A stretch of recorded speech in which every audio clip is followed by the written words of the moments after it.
ከዚህ ቀደም አይቀሬ ነው የተባለው ቻይና ታይዋንን የመውረር ጉዳይ አሁን እየገነገነ መምጣቱ ተሰማ። ይህንን ተከትሎ አሜሪካ ታይዋንን ከቻይና ወረራ ለመከላከል በሚል በቻይና አቅራቢያ ግዙፍ የሚሳኤል መከላከያዎችን ለመገንባት አሜሪካ በጀት ማጽደቋ ተሰምቷል። አሜሪካና ቻይና በተለይም በታይዋን ጉዳይ ውጥረት ውስጥ መሆናቸውን ቻይና ግዛቴ ናት በምትላት ታይዋን ላይ ልትፈጽም የምትችለውን ጥቃት አሜሪካ ለመከላከል አጸፋ ለመመለስ በተለያዩ ጊዜያትም ከታይዋን ጦር ጋር በጋራ በመሆን ልምምድና ዝግጅቶችን ማድረጋቸውን ሲገልጹ መቆየታቸው ይታወቃል።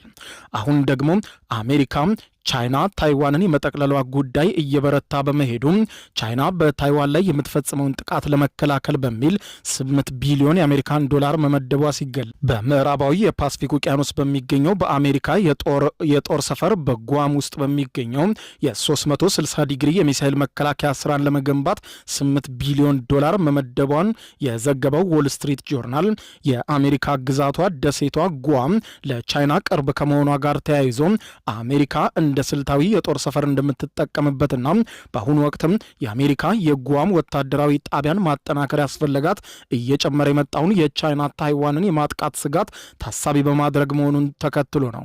ተንታኞች እንደሚገልጹት ባጠረ ጊዜ ከወራት በኋላ ቻይና በታይዋን ላይ ጥቃት ትከፍታለች ተብሎ ይጠበቃል ይላሉ።